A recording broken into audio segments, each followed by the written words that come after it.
Hi, I'm Gary White for Channel 6 Central Kentucky Television. I'm here with State Senator Jimmy Higdon with the 14th District, which covers Marion County, and it covers Nelson County in our area, but it actually goes through most of the state, part of the state, right through the middle of it.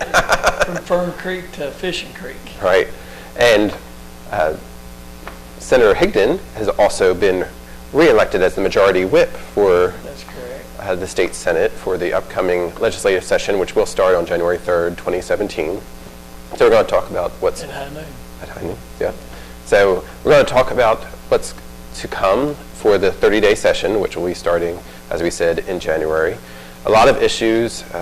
Everybody knows we had an election recently, and for the first time in over 100 years or so, right? 90 years, I think. 90, that the House and the Senate and the governor, everything is Republican based this year.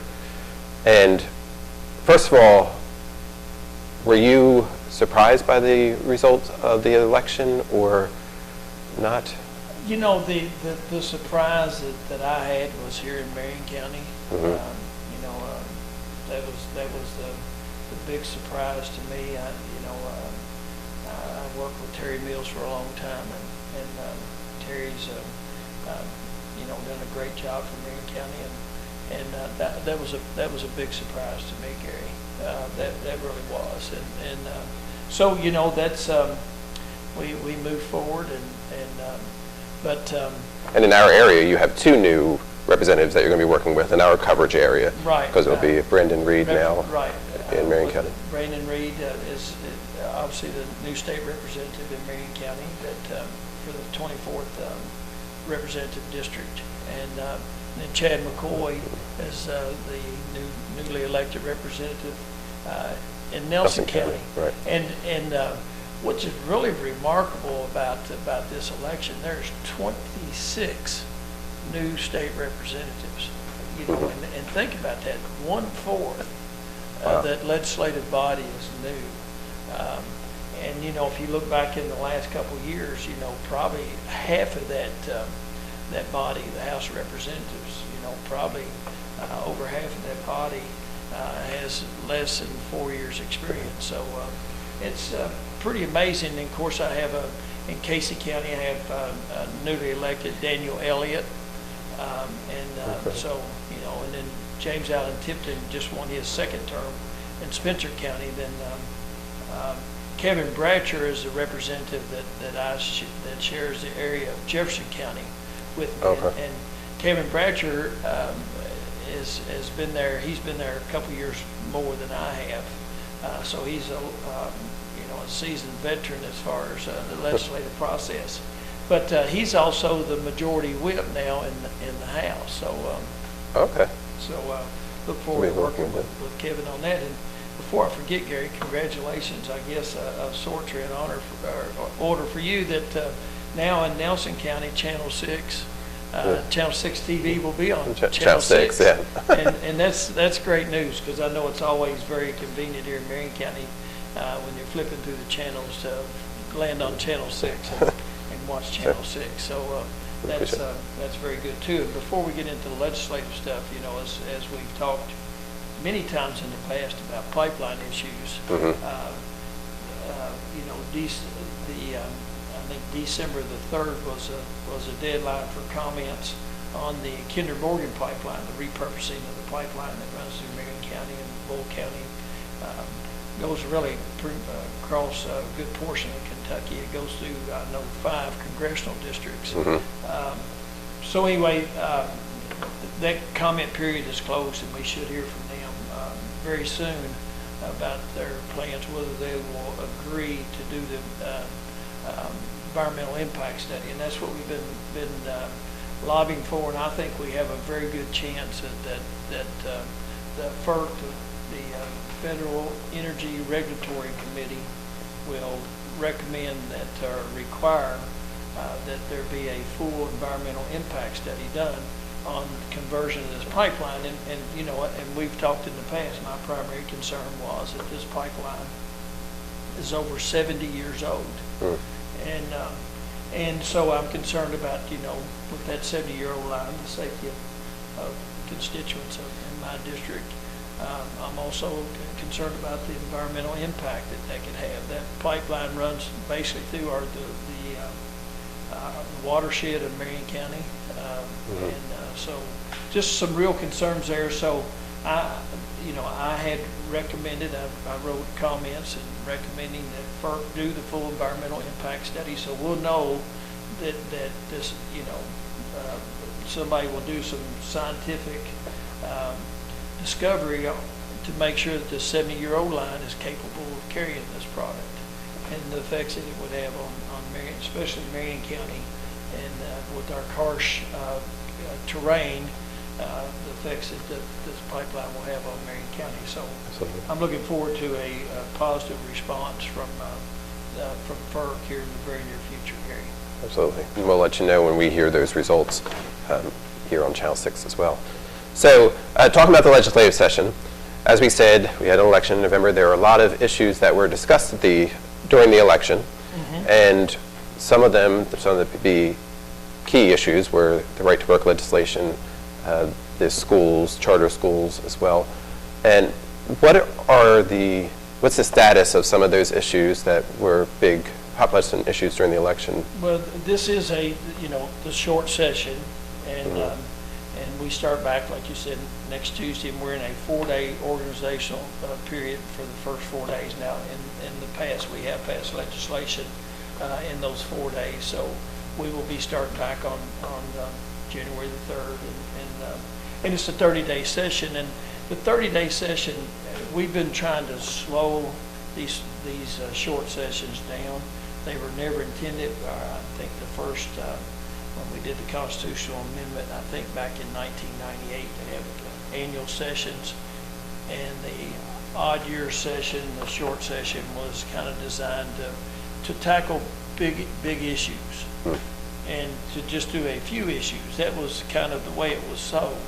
A big issue right now would be, tax reform and pension reform. But we'll probably end up doing a special session later in the year to tackle those issues. So that's what the short session was primarily set up to tackle big issues. But what we found in the last several years, and especially 2 years ago, we passed as much legislation we passed over 100 bills, and we found ourselves passing as much legislation in the short session as we do in the long session. It's just not designed to be like that. We have a tendency to over-regulate or over-legislate in Kentucky, and we're trying to just say, hey, slow down. Let's take this, slow and deliberately, and not have so many bills. If you look at the LRC website, you'll find that, this morning I looked at, there's over 150 pre-filed bills. I mean, those bills are filed and ready to go. There's 872 bill requests. So, we're moving along. That's typical of a short session to have about 1,000 bills, close to 1,000 bills filed. So and there's typically about 100 passed. I'd like to see that number this time, 50 or less, that we really slow the process down and not over-legislate. But, we talked about some of the key issues. Probably Senate Bill 1 this time will be it'll be an education bill. Senate Bill 1. Last year Congress passed an ESSA, Every Student Succeeds Act, and that replaced the No Child Left Behind that had been changed many times along the way. Right, yeah. And Senate Bill 1 will be a repeal of a lot of the legislation that was done for No Child Left Behind. It will address Common Core issues. It will address, a lot of issues that teachers have really been bogged down in the last, over the last 10 years with a lot of paperwork and a lot of extracurricular stuff that they had to do as far as accountability or not really accountability, but just paperwork, reports, and things that they have to do that takes them away from their primary function of teaching our students. So Senate Bill 1, and And I don't know, we won't know till Tuesday how these bills, or maybe even Wednesday, the numbers of the bills. But, you know, probably one of the top priorities come out of the student will be, out of the Senate, one of the top priorities will be, you know, an education reform bill that mirrors the federal ESSA and does away with a lot of the Common Core regulation and a lot of the No Child Left Behind regulation that are on the books now. And so, you know, there's I think it'll be a very positive thing. We've talked about this for quite some time, but we just want to get back to let teachers teach and not have all this extra stuff that we place on them. And I'm sure there'll be a lot of debate about these changes. You know, the governor did had a program here recently, Governor Bevin, about regulations, the red tape initiative that he did, and they repealed a lot of regulations that have been on the books for quite some time. We'll probably see a bill that and he did away with them, but you'll probably see some legislation to back up some of the things that he did. You know, there'd be another big thing in Frankfurt as we, you know, try to make Kentucky more attractive for a place to live, work, raise your kids, and to do business. We have a real problem with our pension system. We have 8 different pension accounts, 8 different pensions in Kentucky. One of them is the worst funded pension in the country. That's shouldn't say KT, I got to be careful, that's Kentucky Teachers. It's fairly well funded. Kentucky Employee Retirement System, KERS, is the worst funded system in the country. You know, we're making progress to get away from that dubious honor and start working our way back up. You know, that retirement system is kind of one market correction away from pay-as-you-go. So it is in bad shape and it needs some work. But one of the things we had to do, and the governor had requested from the legislature that we appropriate money to do an audit. It's not really an audit that we're doing right now, but Kentucky Retirement Systems is undergoing an evaluation, and that report should be out soon. And with this firm, it's a very credible firm, and I think it's one of the firms that did some work with Detroit when they filed for bankruptcy. But we will get a very thorough report on what's going on with our retirement systems. They're going to make recommendations of things that we need to do, and so these recommendations we'll probably see those in a special session later in the year where we look at making some changes to our retirement systems. But right now, what we need to do, there needs to be transparency. You know, a lot of these retirement systems have been very closed groups. They've not allowed out a lot of information. They've made it very difficult sometimes for us to get information from them about certain issues. They played it very close to the vest, and so we want to open that up to where there's transparency, so we can really see what's going on with those pension systems.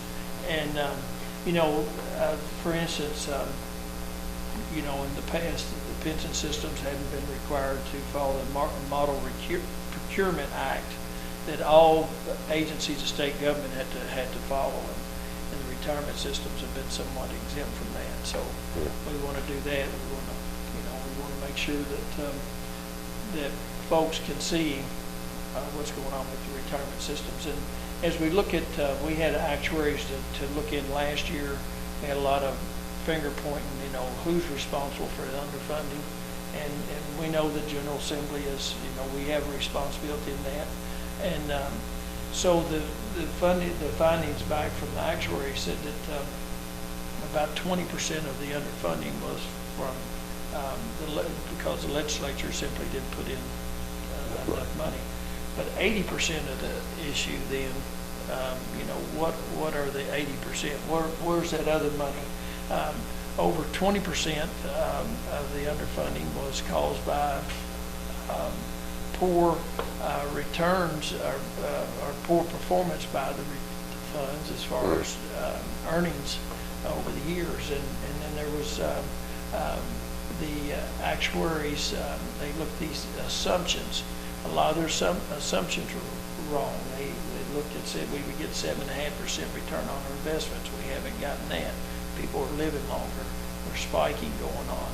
And so just a lot of different issues that are causing these retirement funds to not grow like they should grow. And like I said, this transparency bill that we'll file, it'll probably be Senate Bill 2, will change a lot of laws and allow for more transparency where people can see what's going on with these retirement systems, have more accountability, and that's a good thing. Right. Is there a plan for how to make them solvent? Well, there's only one way to make them solvent, and that's more money. And there's only a couple ways you can get more money. Well, 3 ways actually. One is to put more money in them. 2 is to watch our expenses, make sure that our expense ratio, what we're paying out to run these systems, is not exaggerated, or that they're spending their money wisely. And the 3rd way is to improve the returns on investment, and those things are all challenges. Yeah. But that's the only way you can make it solvent. In Kentucky, under the Constitution, states cannot declare bankruptcy, and so that's not an option for these retirement plans. They belong to the state, and so we have a commitment to those retirees to pay what we promised them, and we'll do that. But we just need to make sure that going forward that we're very efficient, and that we don't overpromise, and that we try to get a handle on what we're doing, because we can't continue to do things like we've done in the past, because like I said, KERS is at 17% funded, and there's some huge liabilities. Probably overall about $30 billion in unfunded liability that Kentucky has in pension liability. And, that is a real black eye for us as we try to attract business and industry. We've got to get that taken care of, because somebody's got to pay for it. If somebody's looking at locating in Kentucky, that's one thing they might ask, are you going to expect us to help you pay that liability off? So we have to really look at that. So that's going to be a big issue. Also there's been a moratorium in Kentucky for years on nuclear energy, and so there'll be a bill, probably one of the top 10 bills we file will be looking at lifting that moratorium in Kentucky. Tort reform. There'll be some tort reform legislation, and that's been brought up in the past as something that's been debated quite often. Medical review panels. True tort reform, Gary, will have to be a constitutional amendment, and so probably in the future, we'll probably see a tort reform bill go to Kentucky voters to see if that's something they want to do. And for individuals who don't understand exactly what that is, that's here's the one. We talk about the medical review panels. In Kentucky, we have the nursing home operators that are constantly showing us that their liability insurance is double or triple what it is in the surrounding states, and it's really making it difficult for them to operate a profitable nursing home with these extremely high liability payments. So that's something we'll be looking at. Like I mentioned earlier, tax reform, and that'd probably be done in a special session, but there'd be a lot to talk about it during this 30-day session. You've been talking about it for... I've been talking about it since... about 14 years, whatever. Yeah, since Columbus came over in 1492. We've been talking about tax reform and what's And I don't mean tax reform, Gary, as a smokescreen for tax increases. I mean tax reform to where our taxes grow as the economy grows. And our main generator right now, and this is a perfect time to talk about our main tax generator right now, is sales tax. And now we're fortunate in Kentucky that you know, a lot of the things bought online, we do collect sales tax, because any company that has a nexus or has a location in Kentucky pays sales tax. And Amazon is located in Kentucky, so anything bought online, that person that buys it pays Kentucky sales tax. So that's a good thing. But all the other retailers that are not located in Kentucky, we don't collect sales tax.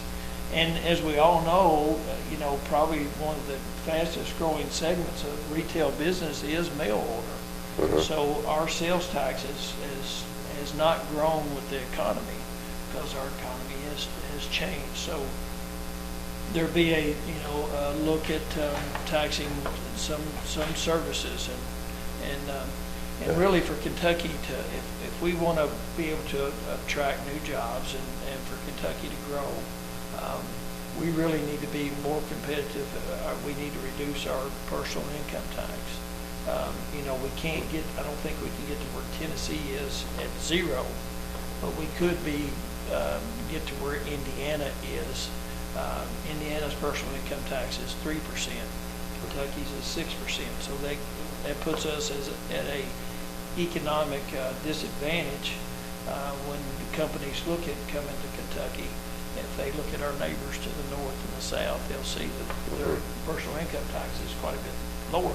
Now their sales taxes are quite a bit higher. So you know, that's one of the things that we'll be looking at. And we all know that we have an opioid problem. Cocaine and heroin and meth are a growing problem, and we've been working on that, and we had several years ago, you remember us doing an interview about the pill mills and the problem, and we basically solved that problem. But as anytime we do legislation, there's unintended consequences. When we shut down the illegal sale of prescription medicine, the opioids, heroin and cocaine are very cheap, and people just simply went to those products. And they're going to make money some way. they're we've had a lot of deaths by overdose because of those. There's those products are unpredictable. You don't know what you're getting when you buy them, and so we have drug courts. We try to work with the drug courts and come up with programs. We've appropriated a lot of additional money for recovery for people when they're when they have a problem and they're arrested, that we're not sending them to jail. We're giving them an option to go to recovery, where they can get treatment and help, and that's helped. But the problem is still there, and it's still growing. So hopefully we can find a way to help law enforcement to get these drugs off the street. I think that's one of the things, and we know that there's a lot of these products out there because they're not very expensive. They're cheap.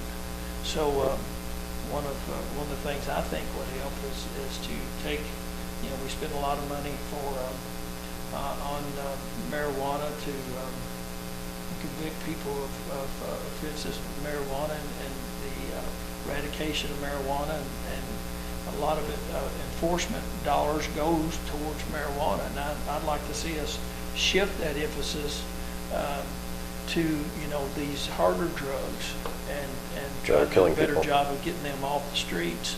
And if nothing else, we can drive the cost of them up and make them more difficult for people to get. And I think that would certainly help. And of course, we're looking at increasing the prison times for those who sell or deal in these hard drugs. But it's a tough issue. Yeah. Tough issue, and that'd be one we're talking about, like I mentioned earlier, pension reform. We'll see the pension transparency bill this time, and true pension reform, and we'll be having a lot of discussion about that as we move forward. But that will be in a special session. Affordability of higher education. There's a lot.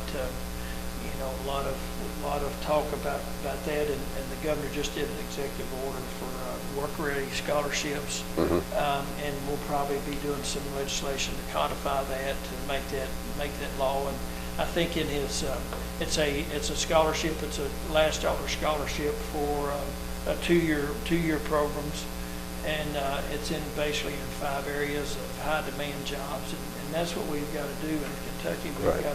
We have to have a skilled workforce.